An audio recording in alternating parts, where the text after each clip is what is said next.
epitome of evil in action, right? Killing all these innocent people.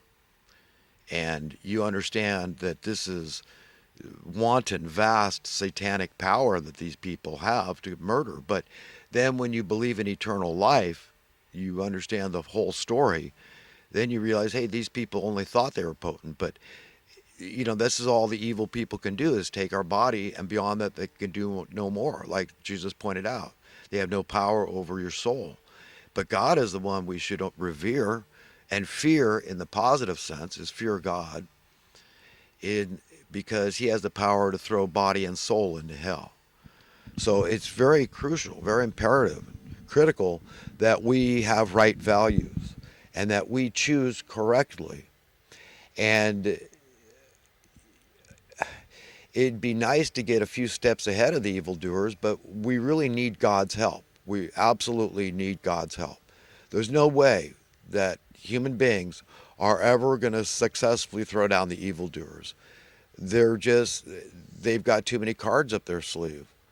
They're just too evil. They're just too powerful. They control the money. Do you understand? And that's a very, very powerful entity they control. And this is why Jesus spelled it out. The love of money is not the root of some of the evil, it's the root of all of the evil. Do you understand? Somehow it's connected to everything evil, artificial evil that's been created. These are the two types of suffering humanity experiences: the organic, which I've talked about, and you've got the subsequent curse that's tied into that initial organic suffering, that fall, all the bad things that an atheist could point to God and say, look at God, this God you say is so loving and kind and all powerful and all competent by extension, this great loving set of parents you have, and He allows this suffering, the natural disasters, diseases, extreme, brutal, punishing heat, bitter, miserable cold. He allows all these stinging insects that can kill you, and a multitude of other predators out there. Of the worst is humans. He allows evil people to rule over the righteous. I mean, what kind of a God is he? He's an a-hole. He's a useless, feckless pile of you know what. And so you've got to have a comeback for an atheist, because everybody's got a right to be skeptical. Do you understand how important it is to become empowered yourself, to choose empowerment? And then you can choose correctly with wisdom and knowledge, and you can pass it along, and you can find greater happiness for yourself in so doing, and gratification. I mean, it's God. It's just you letting God lead you and accepting that relationship and talking things over like a friend you would with a friend. That's the relationship He wants with all of us. And any of us can do that at any time we want. We all have equal access because we're all equally loved. We're very powerful. We're God's children, made His image and likeness, like little gods, created just a little lower than the angels. We've got big shoes to fill. What Jesus said, what I've done, every man can do and more. I mean, we've got to scratch our heads and wonder, what does that mean? I can raise the dead? I mean, maybe He's talking about something bigger. I mean, we all know that death doesn't exist after Jesus proved over and over raising the dead, and even the Father resurrecting Him. You understand? So the death thing doesn't matter, but what can we do? With mass media today, we can do incredible things. We can empower people through just word of mouth. We all know that's one of the most powerful ways, is just one-on-one contact with people. But we've got to lead horses to water. There's a world full of delusional, deceived people out there, and a lot of them are good, decent people, but they're going to miss the mark because their values are askew. They're off, and it's easy to happen to any of us. You see, you've got to really grab the bull by the horns when it comes to these values and understanding this schism, this paradox, this biblical level, monumental schism that we all contend with, like the love of money, okay?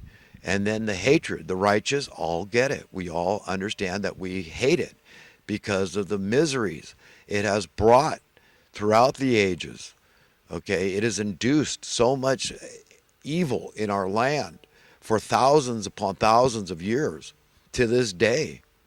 I mean, there's many, many, many things evil people will do for money. That's just a fact. Okay, you see it constantly, all the time.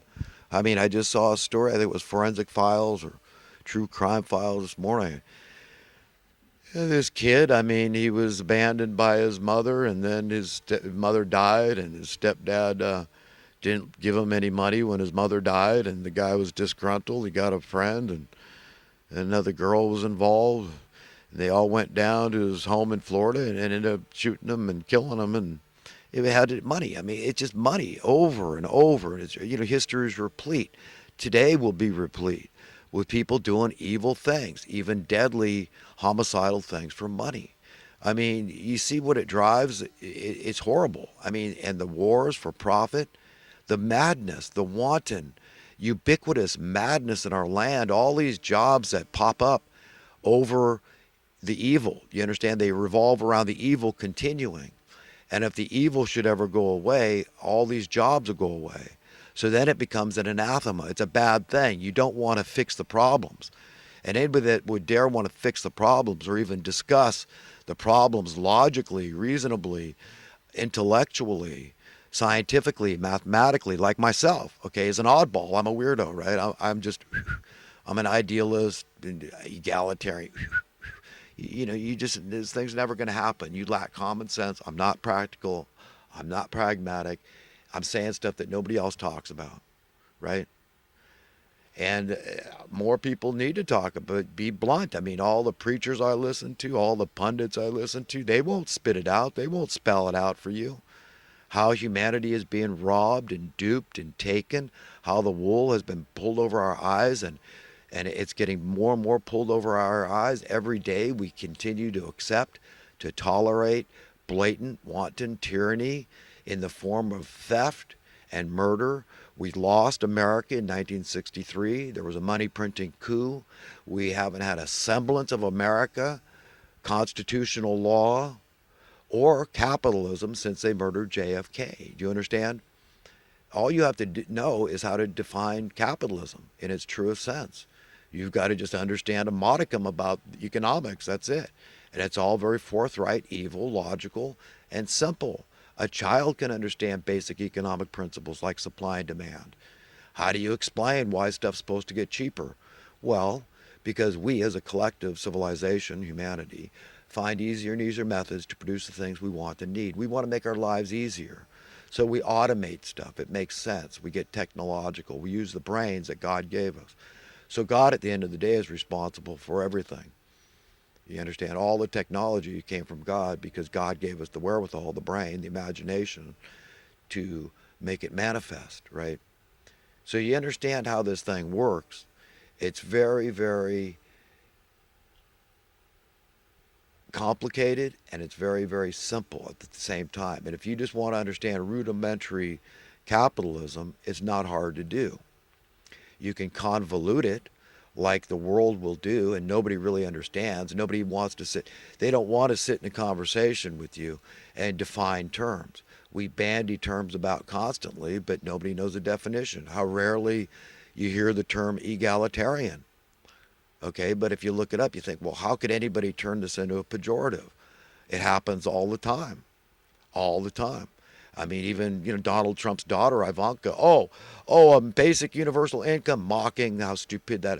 Do you understand? That's an example of how you would solve a huge problem in society. Okay, that's artificially created. Austerity is artificial. Do you understand? At this point in history, if we had any semblance, an iota of capitalism, a modicum of true capitalism, your currency would increase in worth, never decrease. For how long has it been decreasing in worth? At least I know since the assassination of JFK. And that's likely why he was supplanting the Federal Reserve with United States Treasury notes that were silver backed. The American people were taken to him rapidly.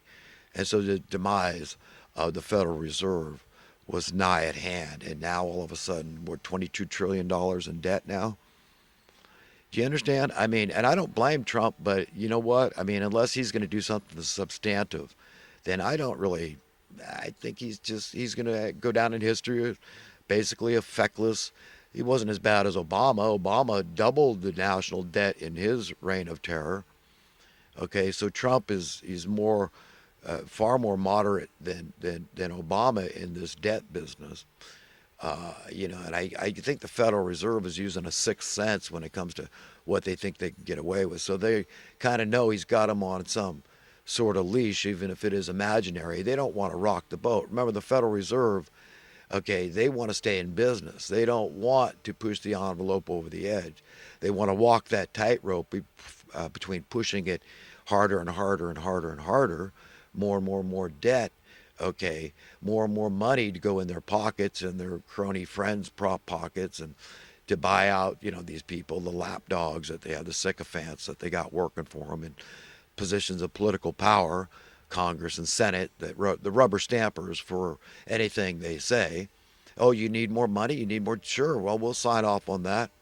I mean, I don't even remember them signing off on the latest debt load, and it just makes the mind spin. And then they're talking about cutting food stamps. I mean, you understand they're going the opposite direction of egalitarian and setting the captives free. All this biblical. You understand this goes to biblical stuff. Prosperity being the best path to freedom. You understand we have to realize prosperity on a universal level, on an absolute level, complete. You understand? And this involves financial freedom. So you understand how important it is for the evildoers to keep us financially bound, to keep us believing, and to understand, hey, we see the departure between any semblance of egalitarian policies out here, and socially, politically, and economically speaking. So it's every man for himself. We know social Darwinian principles and policies are taking place. So it's dog eat dog. It becomes more and more cutthroat. We know that. So with this wealth imbalance keeps growing, and it gets uglier and uglier and uglier. Our lives get more and more miserable. The evildoers can just turn the fear gauge, the insecurity gauge up at will by diluting our currency, continuing to debase it by way of, through increasing our cost of living, through inflation, you understand, which automatically, like a scale, your cost of living goes up, your money is worth less. It gets diluted. So they pour in by printing money, okay, and it doesn't have to be physically printed. It's just a stamp of approval, digitally or other, what doesn't matter. You understand? It's all satanic. This is the power of Satan here. So you understand how we need God. You think is anybody really in question, in any doubt that we need God's help to ever extricate ourselves? Any hope, any semblance of hope, we need God, because these people don't value conscience. They don't value soul. And they will convince you to abandon those things, to care much more about your financial well-being than your eternal well-being, the well-being of your soul, of being able to stand before your owner someday and give account, and having the right belief systems, the right values, okay, and to be found worthy and deserving of going to a better place. Otherwise, just imagine what makes sense. I mean, if you were the parent over all these children on the planet, and you said, today is the day of reckoning, I'm returning. So it's some metaphorical return of Christ, let's say. And that's it. The buck stops then at the return of this very powerful being that comes with other very powerful entities called the harvesters of the souls of men. And that's Judgment Day, right? And you're held to account. Do you understand?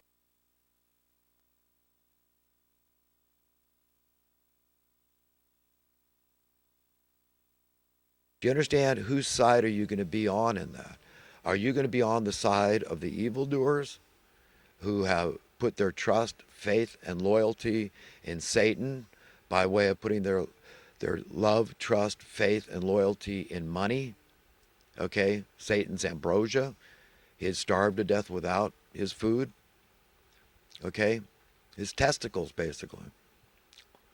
He'd be impotent to do anything against humanity without the money. You understand? In all its sundry forms, it's the same thing. At the end of the day, money is money. It'll buy you anything. Okay, it's what it exemplifies. It's what it represents. What it's symbolic for. It's all the gold and silver and all the precious gems. It's all the services and all the commodities your little heart can desire and imagine. Okay, all rolled up in one in this thing we call money. Do you understand? Whatever form it takes, whatever manifestation, whatever incarnation it takes, it's very, very, very powerful, very, very seductive. Okay, It's very enticing to the hearts of men. So the righteous, when they're torn and they're conflicted on a very deep and profound level, or inside their very essence, they see this war that's being waged in their members, then they want to get to the bottom of it. They want to resolve it. They want some peace of mind. They want to enjoy their little lives like we all have a right to do. No, not just a right, we have an obligation, a duty, a responsibility to enjoy our lives. And if something is standing in our way, then we have the duty, an obligation, a responsibility, the right